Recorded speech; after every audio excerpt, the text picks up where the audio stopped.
Au commencement étaient les LGBT, puis on a rajouté un Q pour queer, et un I pour intersexe, et un plus pour tous les autres.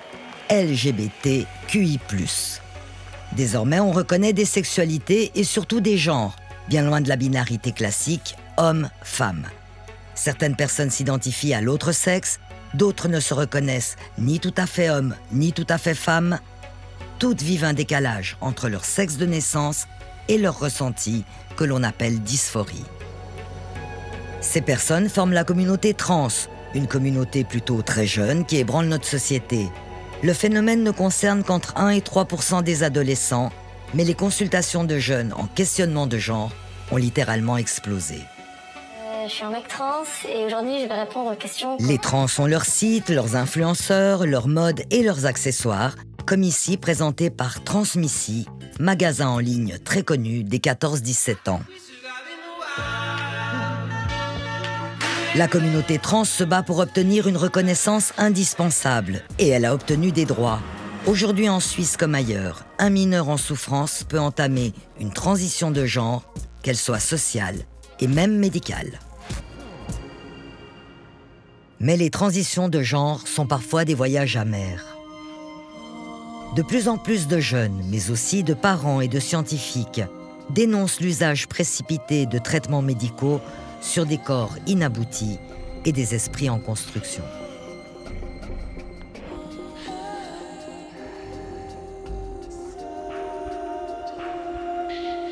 Notre fille dit « Je suis à 65% garçon ».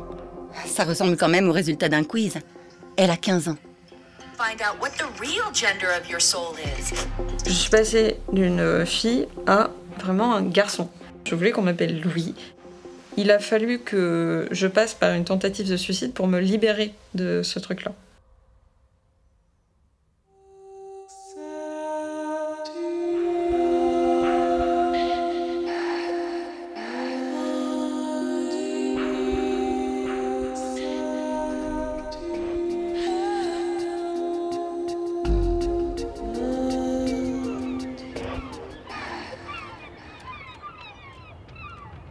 Chloé aime se promener à La Rochelle, ville moyenne de l'ouest de la France.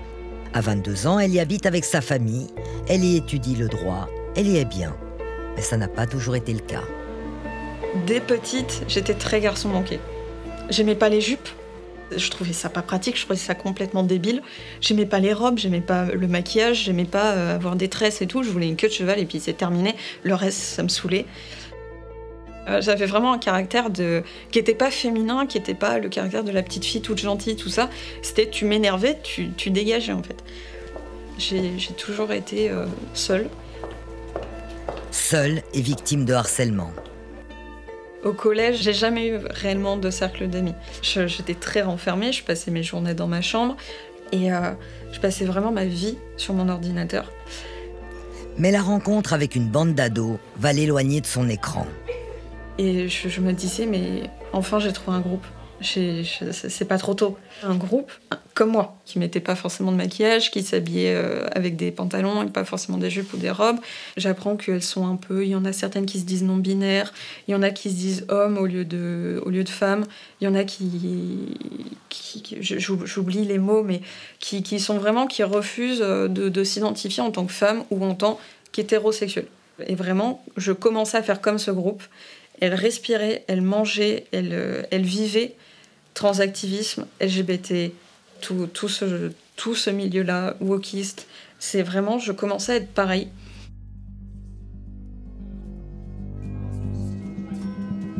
Avec une vieille écharpe que j'avais, je faisais le tour pour cacher un maximum ma poitrine, pour vraiment être acceptée dans le groupe.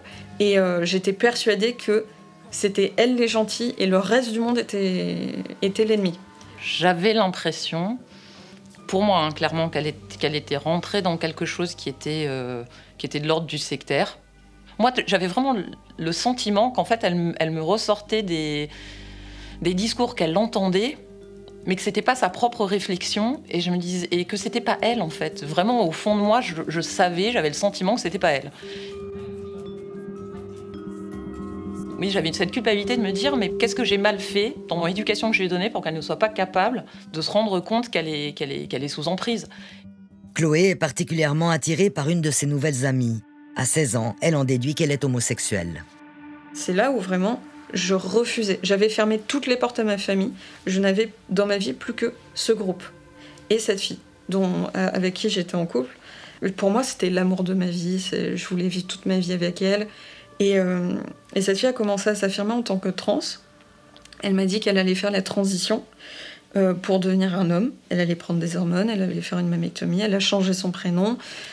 Et pour moi, c'était génial. Je me disais, mais la personne que j'aime va enfin s'affirmer et devenir la personne qu'elle est et qu'elle a toujours été.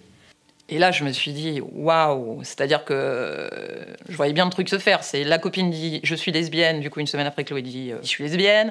La copine a un habillement. Quelques semaines après, Chloé adopte cet habillement. Je me suis dit, là, la copine vient de lui dire, je suis un garçon, je veux transitionner, je vais prendre des hormones, etc. Du coup, je me suis dit, bon, bah voilà, Chloé est là-dedans et ça commence là-dedans.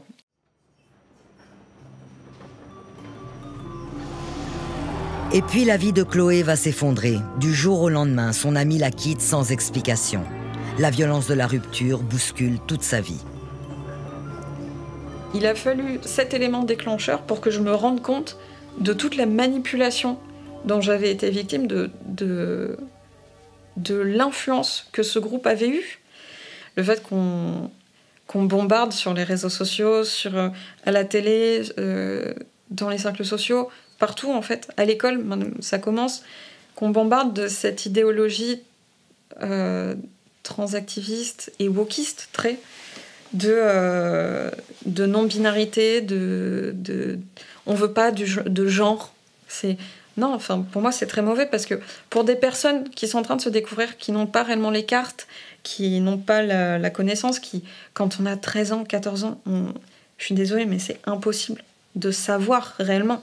On connaît à peine la sexualité, on la connaît, mais de loin. Comment on peut savoir et affirmer ? Après 2 ans dans la peau d'un garçon, Chloé se dit réconciliée avec elle-même et les autres. Et l'amour, c'est désormais aux côtés de Sylvain qu'elle le vit. Mais regarde pas comme ça. Si, je regarde comme je veux. J'ai recommencé à me laisser pousser les cheveux, je les ai reteints à ma couleur naturelle. J'ai recommencé à avoir un style qui me plaisait à moi. J'ai recommencé à m'affirmer en tant que femme et à porter du maquillage parce que j'en avais envie. Pas parce que je m'en sentais obligée, mais parce que j'avais envie d'essayer. Chloé est revenue à son sexe biologique. En interrompant sa transition de genre, elle devient une désisteuse ou une détransitionneuse.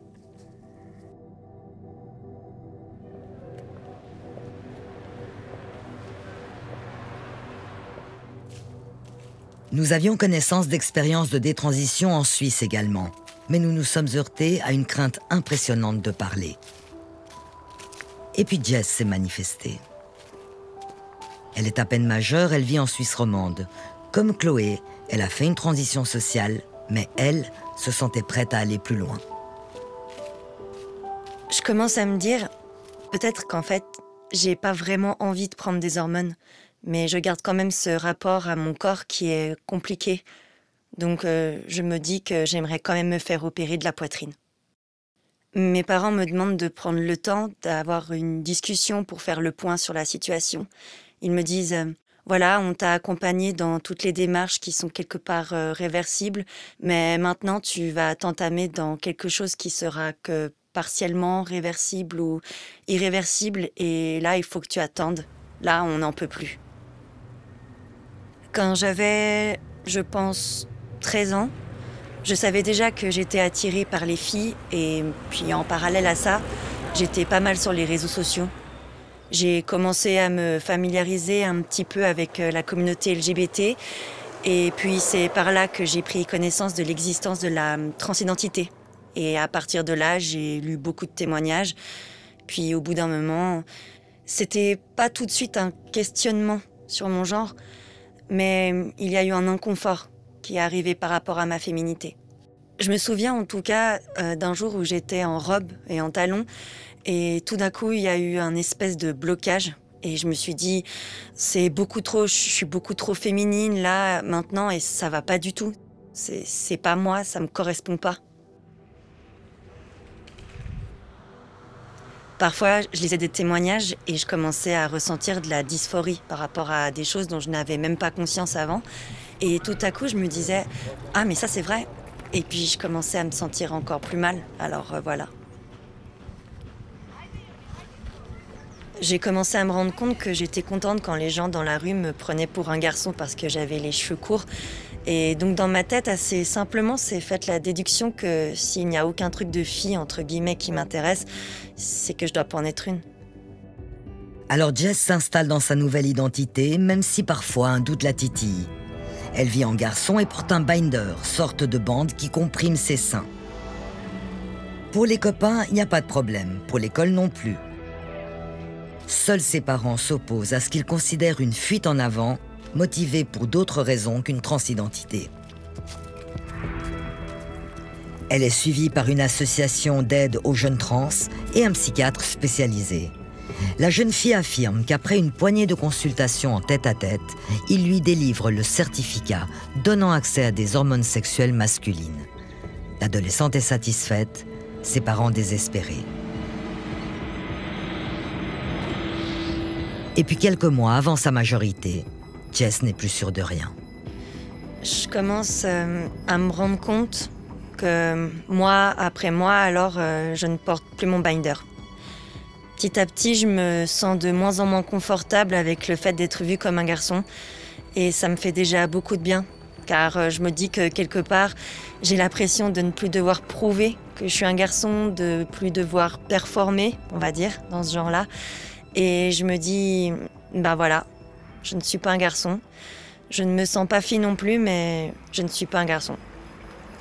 Les semaines passent, son ambiguïté identitaire s'estompe et Jess se redécouvre fille.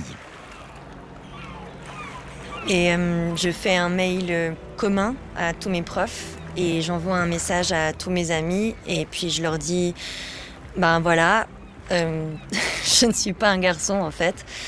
Et je ne supporte plus qu'on utilise « il ». Et donc, je leur demande de recommencer à me genrer au féminin et à utiliser mon ancien prénom. Qui serait Jess aujourd'hui? Comment se sentirait-elle si elle avait procédé à l'ablation de ses seins? Le chemin vers la transition de genre peut s'effectuer en 3 étapes. Tout parcours de jeune trans débute par un coming out, l'aveu public de sa transidentité.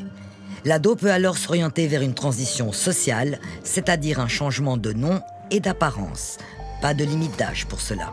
C'est l'expérience vécue par Chloé et Jess qui se sont arrêtés à ce stade. Un tiers des jeunes seulement ira plus loin. Plus loin, c'est une transition médicale qui peut démarrer vers 12 ans, avec des bloqueurs de puberté. Ils empêchent l'apparition des caractères sexuels secondaires et permettent à l'ado, encadré par un endocrinologue et un psychothérapeute, un temps de réflexion. Vers 14-15 ans, un traitement hormonal peut être proposé. Il induira les changements physiques dans le genre désiré.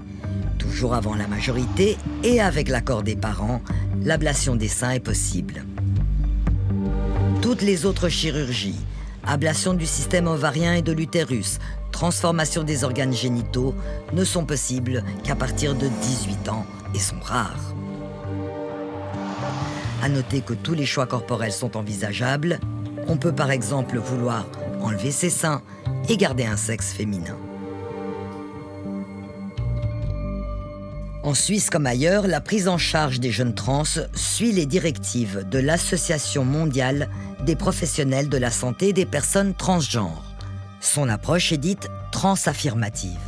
Cette approche s'affranchit du concept homme-femme pour considérer la diversité des genres. Et surtout, elle s'appuie sur le ressenti de l'enfant, sur son droit à l'autodétermination. Il y a peu de temps encore, c'est le médecin psychiatre qui décrétait que le jeune était ou n'était pas trans. C'est aussi sur cette base que depuis 1 année en Suisse, le jeune dès 16 ans peut changer de sexe et de nom à l'état civil sans l'accord des parents et sans avoir à justifier d'un suivi psychothérapeutique. Mais si l'enfant se trompait sur ce qu'il ressent?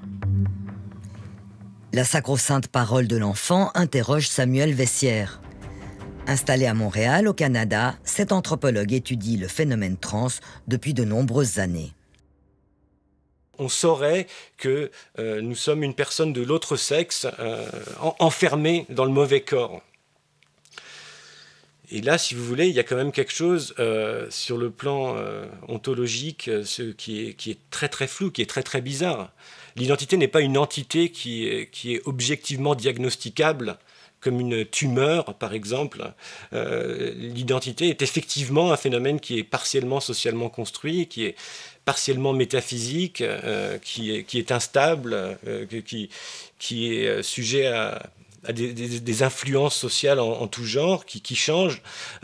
Simplement, on nous dirait maintenant qu'il existe une identité véritable, immuable, à l'intérieur des corps, qui serait diagnosticable par le biais d'une révélation personnelle qui pourrait survenir à n'importe quel âge. Et une fois que cette révélation survient, eh bien, la société nous doit toutes les accommodations. De plus en plus de voix s'élèvent dans la communauté scientifique pour dénoncer des prises en charge hâtives pouvant conduire à des situations quasi tragiques. Est-ce une tragédie que nous allons découvrir en Valais? Niki a une petite trentaine d'années. Sa quête d'identité se manifeste dans la petite enfance et se poursuit pendant toute l'adolescence. Dépression, euphorie, consultation chez des psys, fréquentation d'associations, Niki, il ou elle. J'ai plus de seins, plus d'utérus, plus d'ovaires. Mon traitement hormonal a modifié mon corps. Donc on peut dire que je suis d'apparence masculine. Enfin, malgré que je n'ai rien du tout d'une femme. Je sais que c'est ce que je suis. Parce que je le suis malgré moi. C'est pas un ressenti, c'est une biologie. Des chromosomes, et puis une caractéristique hormonale. Sa transition médicale, Niki l'a entamée à l'âge adulte. Je peux plus revenir en arrière. Je peux que subir les conséquences jusqu'à la fin de ma vie. Par contre, moi, ce qui m'inquiète plus, c'est que j'ai aussi des frères, des sœurs, des nièces. J'ai des amis qui ont des enfants. Donc je pense qu'un enfant, pour lui, c'est très difficile de savoir ce qu'il veut. Un ressenti ne doit pas être traduit dans la réalité, parce que c'est trop dangereux. Des erreurs d'aiguillage aussi dramatiques sont rares, mais elles existent et se manifestent. Et l'inquiétude grandit.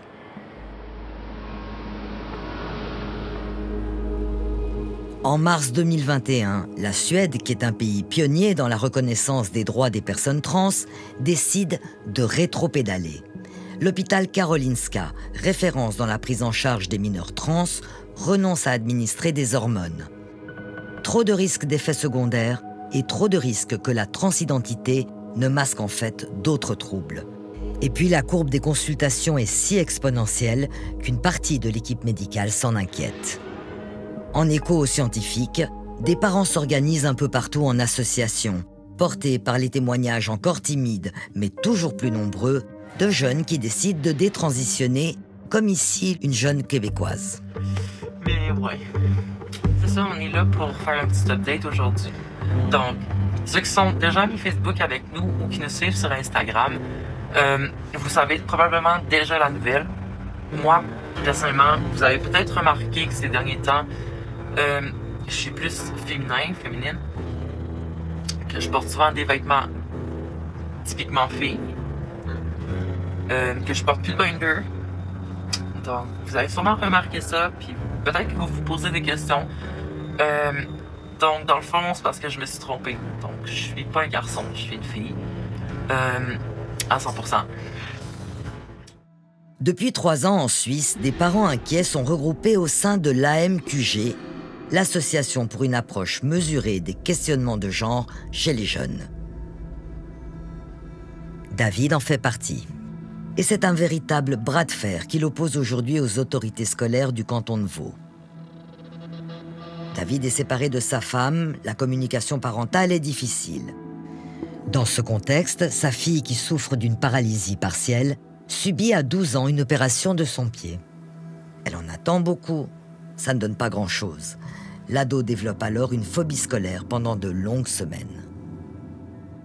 Et elle a finalement daigné vouloir revenir à l'école. Et puis là, d'un coup, la maman vient avec une demande assez...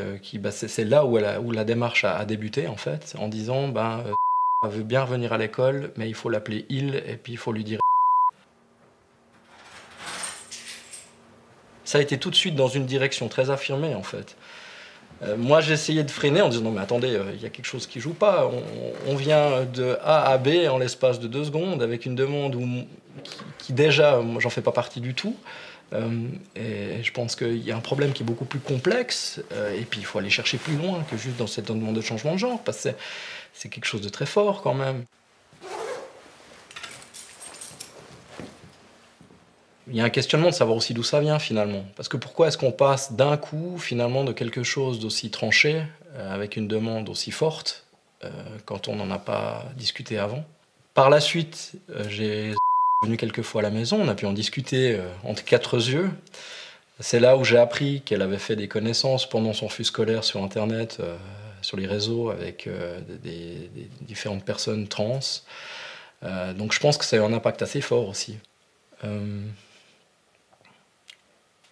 Je comprends qu'il y a une perte de repères, ça c'est clair, et puis une demande de pouvoir exister. Au nom de la lutte contre l'homophobie et la transphobie, le canton de Vaud adopte en décembre 2021 une directive sur l'accompagnement en milieu scolaire des élèves trans. L'intérêt supérieur de l'enfant, en particulier son droit à l'autodétermination, prime pour toutes les décisions l'intéressant. Toute personne a ainsi le droit de se voir reconnaître sous son identité de genre, y compris vis-à-vis de ses parents, dans le cadre scolaire et de toute institution. C'est une première en Suisse, Genève suivra. Cette directive est élaborée et appliquée en partenariat avec Agnodis, une fondation qui a pignon sur rue et s'occupe notamment de l'accompagnement et du soutien aux jeunes trans.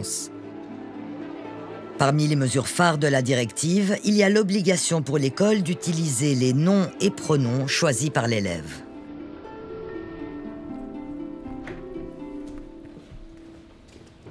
Aujourd'hui, je pense que c'est tellement surmédiatisé cet effet trans en fait, que finalement c'est un peu la réponse qu'on trouve directement quand on vient chercher à faire partie de quelque chose, et puis surtout quelque chose qui est porteur. Parce que ce qui s'est passé, c'est que du moment qu'elle est arrivée dans cette démarche-là, on voit, tout de suite, elle est mise sur un piédestal. Donc tout de suite, elle dit « Ah, mais oui, mais tu as le droit de pouvoir t'affirmer en tant que ce que tu veux être. » Donc il n'y a plus du tout le même regard des gens autour d'elle. Tous les professeurs viennent l'entourer, il y a toutes des démarches qui viennent la porter là-dedans. Sitôt la directive promulguée, Safi fait une demande de changement d'identité par écrit. Son père s'y oppose. Malheureusement, vous ne faites pas le poids. Du moment qu'on outrepasse l'autorité parentale, ça pour moi c'est quand même quelque chose de très fort. Finalement, quel rôle on a en tant que parent? Du moment qu'on nous enlève la possibilité de pouvoir accompagner son enfant comme on le ressent du plus profond de ce qu'on est, ça oui, ça c'est compliqué. On vient tellement aujourd'hui dans cette transaffirmation de définir que du moment qu'un enfant se cherche, il est possiblement en dysphorie de genre, et s'il est en dysphorie de genre, automatiquement de l'identification rapide. Donc ça laisse, comme je disais avant, ça laisse pas la place à une ouverture, et c'est ça qui me dérange plus en fait.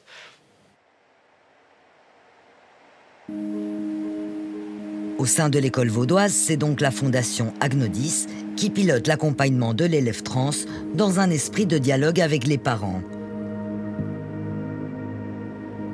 Selon le responsable de l'enseignement obligatoire, cette collaboration ne suscite pas de controverse. C'est un partenariat qui existe depuis plusieurs années et c'est en fait la direction de la santé qui avait reconnu en fait Agnodis comme une fondation d'utilité publique. Donc quand la question s'est posée concernant l'approche que l'on pourrait avoir dans le milieu scolaire, lorsque ce genre de situation se présente, évidemment nous ne sommes pas des spécialistes du domaine. Donc il s'agit toujours de trouver les partenaires les mieux à même d'accompagner la démarche. Mais que se passe-t-il lorsqu'un parent, David par exemple, s'oppose à la transition de son enfant? C'est pas l'école qui prend cette décision, c'est vraiment les gens qui accompagnent la situation et qui amènent l'école à prendre cette décision, disons pour le bien de l'enfant. Nous, on considère comme spécialistes qu'il faut aller dans ce sens-là, quand bien même, encore une fois, dans quelques rares cas, c'est pas la position des parents. Il faut faire une vraie pesée d'intérêt entre l'intérêt du jeune par rapport à la situation qu'il vit, encore une fois. Effectivement, le rôle de l'école, c'est de faire en sorte que l'élève soit bien, le jeune soit bien dans son rôle d'élève, dans son milieu scolaire. David fait-il une résistance malvenue? Le dialogue avec son enfant est difficile aujourd'hui, mais il n'est pas rompu. Ce que j'essaie vraiment aujourd'hui avec ma fille, c'est vraiment de lui laisser les choix. Et aller dans une transition rapide, c'est fermer en fait d'une certaine manière ses choix, parce que c'est d'aller dans une affirmation. Et dans une affirmation, pour moi, pour une ado de 12, 13, 14 ans, qui n'a pas finalement du recul sur la vie, pour savoir ce que ça pourrait engendrer dans sa vie future. Parce qu'on a une discussion, il y a un mois encore en arrière, qu'on est sorti d'une autre rencontre avec un pédopsie, avec elle est partie un peu en courant dans le couloir du CHU, je l'ai rattrapée en disant, mais tu sais, même si je suis pas d'accord avec toi, même si, il faut juste comprendre que je suis ton papa, et si je te mets des barrières, c'est parce que je t'aime, et c'est pour te protéger. Et je suis pas là pour te juger, je suis pas là pour te dire que je t'aimerais plus, je suis juste là pour te dire que j'ai pas envie que tu fasses quelque chose qui va engendrer une complication pour ton avenir. Donc elle me l'a dit, ah mais papa, j'ai compris, alors toi t'as peur que si dans 2 ans je change d'avis, que je puisse plus revenir en arrière. Je dis oui, bah, c'est ma crainte, et surtout que ça aura engendré au niveau social, au niveau physique, s'il y a une prise d'hormones qui va créer des complications pour son avenir. En Suisse, selon certaines statistiques, une personne sur 27 dans la tranche 14-25 ans est en questionnement de genre. En gros, ça fait un élève par classe. Officiellement, le corps enseignant est en accord avec l'accompagnement actuel des élèves. Officieusement, c'est moins évident. Plusieurs professeurs nous ont manifesté discrètement un malaise certain, mais aucun n'a accepté de l'exprimer devant notre caméra, sauf un. Nicolas est enseignant et veut dénoncer des directives qui, selon lui, ont été adoptées sans un franc débat. Alors oui, il est d'accord de parler, mais il ne peut le faire qu'anonymement. Je risque potentiellement mon poste ou en tout cas l'ostracisme social. Ces sujets à débat en catimini par 2, par 3 autour de la machine à café, c'est pas sujet à débat très largement. Dans la classe de Nicolas, un garçon a manifesté il y a quelque temps son désir d'être genré au féminin. Ses parents s'y opposent. D'après les consignes qu'on a reçues, on doit faire fi de l'avis du ou des parents parce que l'autodétermination de l'enfant prime sur tout le reste. Et puis, suite à ça, pour cet élève, le harcèlement a commencé. Enfin, le harcèlement, il y a eu toutes sortes de difficultés, à commencer par une pétition des élèves contre cet élève-là, pour dire qu'ils ne voulaient pas se retrouver avec lui dans les douches, ni dans les WC. Et puis après, il y a eu les parents qui m'ont écrit en disant « Pourquoi il y a tant d'effervescence dans cette classe ?» Et puis après, il y a eu le corps enseignant aussi. Il y avait les pros et les contre. Donc ça a mis une émotion considérable. Et c'est un moment où moi, j'ai repris contact avec cet organisme d'accompagnement pour dire « Mais qu'est-ce qu'on fait là ? Venez me donner un coup de main. » Et là, la réponse qui m'a été donnée m'a beaucoup surpris. C'était « Mais finalement, c'est plus un problème qui nous concerne, c'est un problème de harcèlement et ça, vous êtes outillés pour le gérer. » Nicolas a longuement parlé avec l'élève en transition. J'avais envie de comprendre, mais il me fournissait les arguments avant même que j'aie l'idée de poser une question. Ce que moi je vis dans ma classe, avec mes élèves, c'est le fait que tous ces élèves sont tous connectés sur des réseaux qui a un amplificateur démesuré de toutes les possibilités, de toutes les expériences individuelles des uns et des autres. Je me pose la question, qu'est-ce que cet élève aurait été s'il n'avait pas eu accès à ces réseaux sociaux ? Les réseaux sociaux. Pour certains, ils sont à l'origine de l'explosion du phénomène trans chez les jeunes. C'est la vie d'Hélène, une maman installée en Suisse romande. Un beau jour, sa fille préadolescente s'est revendiquée trans. Depuis quelques semaines, on avait constaté, mon mari et moi, que notre fille, elle se cachait. Elle se renfermait. Et elle mettait des habits larges. Et puis aussi, on avait vu qu'il y avait des drapeaux LGBT partout. On voyait qu'elle était intéressée par cette cause. Alors, quand ça fait quelques semaines, moi, je suis allée lui poser la question. Est-ce que tu aurais quelque chose à nous dire? Elle a dit, je suis à 65% garçon. Et puis, elle nous a dit ça dans un effondrement, en pleurs. Alors, on l'a consolée. Alors moi, j'ai trouvé, en fait, ça ressemble quand même au résultat d'un quiz. What gender is your soul? Men are from Mars, women are from Venus, aren't they? En fait, je voulais savoir d'où ça venait. Alors, j'ai téléchargé TikTok et Instagram. J'ai cherché, vous savez, les hashtags trans, non-binaires, en fait, tous les mots-clés. J'ai commencé à chercher, et puis j'ai fait semblant d'être une ado, comme je voyais qu'elle faisait. J'ai liké, je likais. Et puis ensuite, au bout de même pas une semaine, à cause des algorithmes, bien sûr, tout ce que je recevais sur TikTok, c'était que de la propagande trans. C'était que ça, que ça. Hélène et son mari Pierre n'avaient qu'un objectif, protéger leur fille. Si ça devait être un garçon, je ne sais quand, je l'aurais accepté dès le moment que je m'étais projeté dans ma fille à 25 ans. Oui, ma fille, c'est ça. À 25-30 ans, elle viendrait manger chez ses parents, chez ses vieux parents. Et puis en fait, c'est un garçon. Je m'étais projeté là-dedans, puis d'une certaine façon, ok, je l'accepte. Je veux dire, si je sais elle est heureuse. Mais par contre, ce qui n'était pas possible, je reviens là-dessus, ce qui n'était pas possible, c'est de me dire, faut vite faire une transition, puis après voir si elle va être heureuse. Parce qu'en fait, c'est de ça qu'il s'agit. C'est-à-dire, on fait des hormonothérapies, des opérations, des choses comme ça, mais on ne sait pas très bien si la personne va être heureuse après. La source du mal-être de leur fille semblait finalement être ailleurs. Après un long suivi thérapeutique, on lui diagnostique une profonde dépression.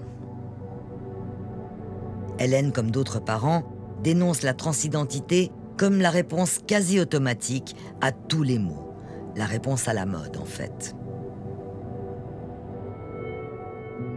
On retrouve au Canada l'anthropologue Samuel Vessière, professeur de psychiatrie transculturelle à l'université McGill à Montréal. Il a travaillé sur l'impact d'Internet sur la santé mentale. Selon lui, le phénomène trans pourrait résulter d'une contagion sociale via surtout les réseaux sociaux. Une thèse très contestée par les transactivistes. Il y a des jeunes qui, effectivement, se sentent très mal et qui essaient de comprendre pourquoi. Donc sur l'Internet, ils vont trouver un réseau de support, ils vont trouver des pairs, ils vont trouver des personnes avec lesquelles ils ont des choses en commun, ils vont trouver des personnes comme eux qui vont leur suggérer pourquoi ils se sentent mal.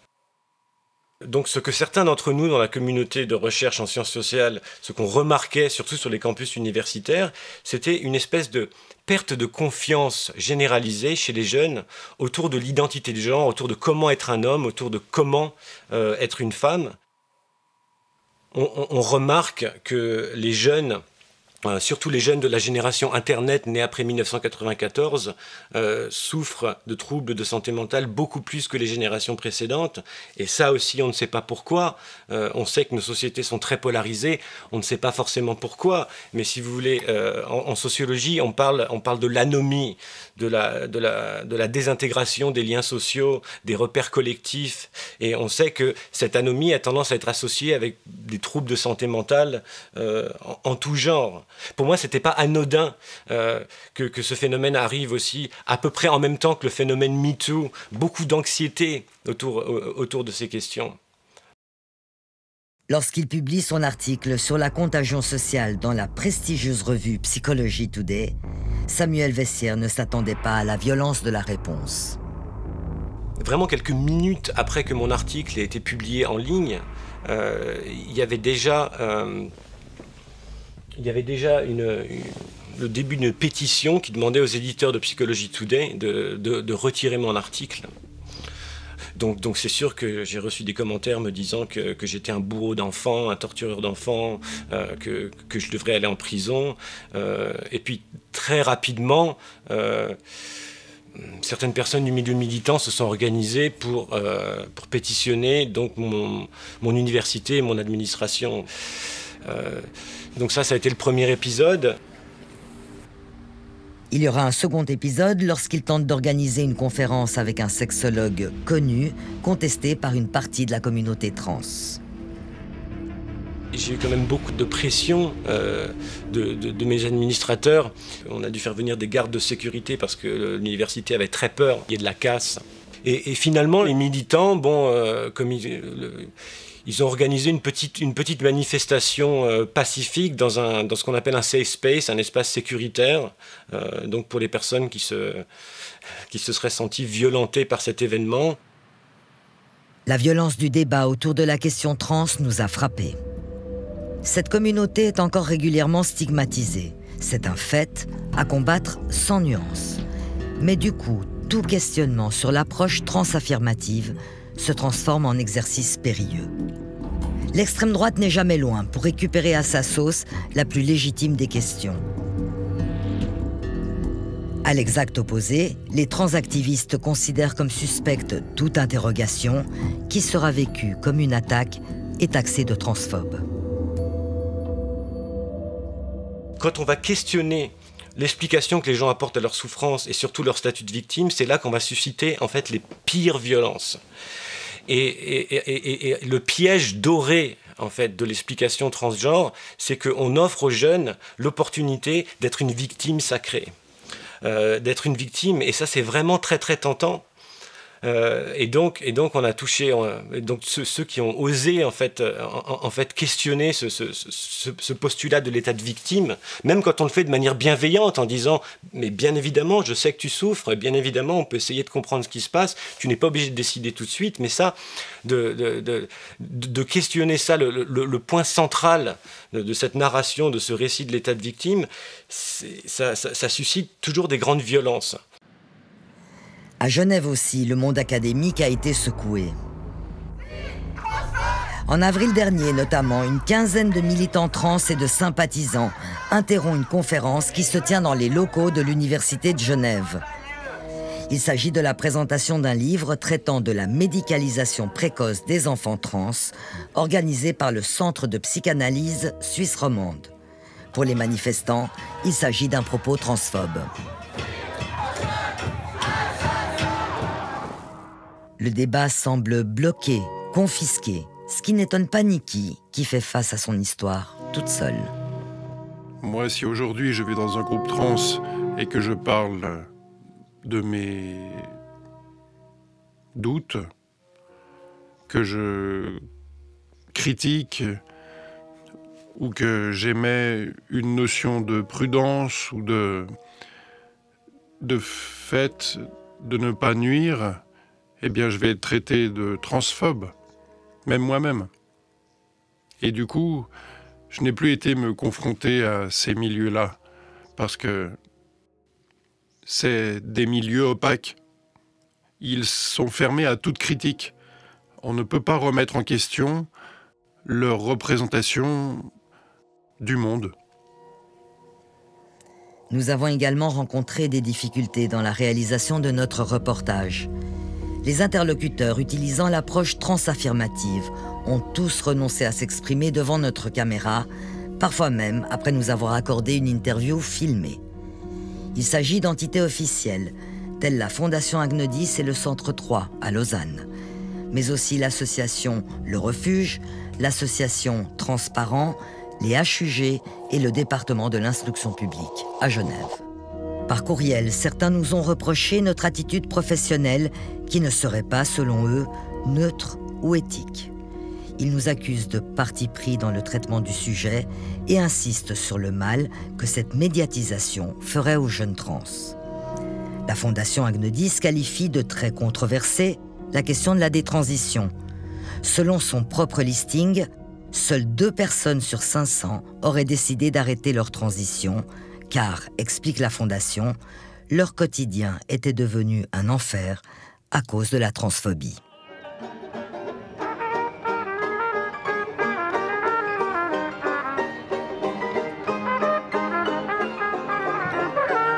Noël est un temps clément. Tout à Barcelone respire la paix et la concorde, mais Sandra ne baisse pas la garde. C'est cette période de fête qu'elle a choisie pour lancer la promotion de son livre « Transidentité, histoire d'une escroquerie ». En Espagne, Sandra Mercado est la détransitionneuse numéro 1, squattant les médias.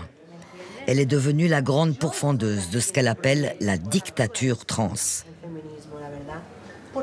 Elle a pleine légitimité pour mener son combat, dit-elle, puisqu'en fait, Sandra est née homme.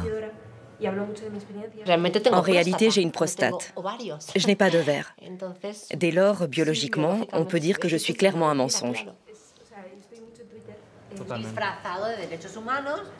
Ce soir-là, dans un bistrot du vieux Barcelone, elle rencontre quelques fans autour de la présentation de son livre. À la table, Ronait, un détransitionneur de 25 ans.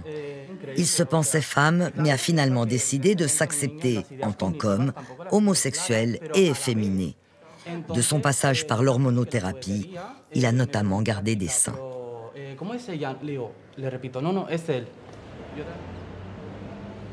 Nous retrouvons Sandra chez elle, dans la périphérie de la ville catalane. Elle vit avec sa mère, Carmen, qui la soutient dans son combat. Sandra prend des hormones féminines depuis son adolescence et est allée jusqu'à la vaginoplastie, ce qui lui permet donc d'avoir un sexe féminin. Après tout ce qu'ils m'ont fait, au niveau endocrinien, avec les hormones, avec la chirurgie, rien n'a changé. Ils ne m'ont pas transformée en femme comme ils m'ont promis. Aujourd'hui, ce qu'il y a, c'est des hormones expérimentales et de la chirurgie expérimentale. Parce que ces hormones et ces chirurgies ne vont pas modifier votre sexe. Ce qu'elles vont réussir, c'est de vous transformer en un patient malade pour toute sa vie. Sandra était un ado délicat et très efféminé. Entourage et médecin lui suggèrent qu'il est donc né dans le mauvais corps. Et puis son orientation sexuelle n'arrange rien. J'ai toujours été homosexuelle. J'ai toujours été attirée par mon propre sexe. Pendant de nombreuses années, mon homosexualité n'a pas été acceptée, ni par la société, ni par l'école ou au collège. Et inconsciemment, tu intériorises tout cela, tout ce harcèlement. Et c'est là que tu développes, comme dans mon cas, la dysphorie. Et donc, tu te regardes dans le miroir et tu commences à rejeter ton corps. Depuis 2 ans, je reçois des coups de partout. On me traite de tous les noms. Et beaucoup de gens ne comprennent pas que je puisse tenir de tels propos avec l'apparence que j'ai. Comment peux-tu dire que tu es un homme avec l'image que tu as? Alors comporte-toi comme un homme. Habille-toi comme un homme. Avec ce message, je suis persuadée que j'aide des gens et que je sauve des vies. J'aide des mineurs, des adolescents et même des transsexuels qui sont allés jusqu'à la vaginoplastie et qui se sont rendus compte de cette escroquerie. Et ils m'ont contactée. Ces personnes n'osent pas s'exprimer en Espagne, je peux les comprendre, car il y a une censure. Et moi-même, je reçois sans cesse des menaces et des insultes. À tous les parents, pères ou mères de famille, je vous souhaite de pouvoir protéger vos garçons et vos filles de l'expérimentation trans. Dans son petit coin de Jura, à Porrentruy, Fanny est elle aussi une femme trans. Mais contrairement à Sandra, elle est très heureuse d'être allée au bout de sa transition. Je sais que je suis une femme. J'ai tout fait pour me conformer aussi aux codes sociaux actuels, pour me conformer, puis être vraiment dans le genre qui était le mien dès la naissance, qu'aurait dû être le mien. J'aurais dû naître dans un corps de femme. Mais Fanny rejoint Sandra sur un point. Elle aussi déplore le débat quasi impossible sur la problématique trans. Ce que j'ai absolument peur, et ce que je vois beaucoup dans les mouvements queer, c'est qu'en fait, on est en train de dogmatiser certaines idées du genre.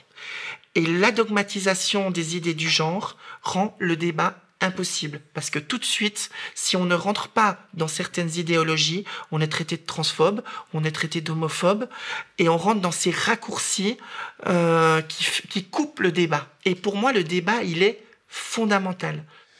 Moi, en tant que femme trans, je me reconnais totalement dans la binarité. Ce soir-là, justement, le débat, elle va le chercher. Fanny fait part de son parcours à Juragay, l'association LGBTIQ+, de l'arc jurassien. Ces derniers temps, la communauté LGBT obtenu énormément de droits. Je pense qu'à un moment donné, il est important que les personnes LGBT tendent la main aux personnes cis hétéronormées pour qu'on puisse vivre ensemble. Puis créer un monde qui comprenne les deux, qui comprenne toutes les diversités possibles, et puis créer un monde en harmonie. La plupart des études indiquent que la très grande majorité des jeunes qui font une transition de genre sont satisfaits de leur parcours et très peu reviennent en arrière. Mais peu ne veut pas dire aucun. Les détransitionneurs existent, nous en avons rencontré. Alors pourquoi ne pas leur faire une petite place dans la communauté trans au lieu de les percevoir avec méfiance? Parce qu'ils se sentent rejetés par les amis d'hier et que leur souffrance est bien réelle, leurs paroles, comme tout autre, ne mérite-t-elle pas d'être entendue ?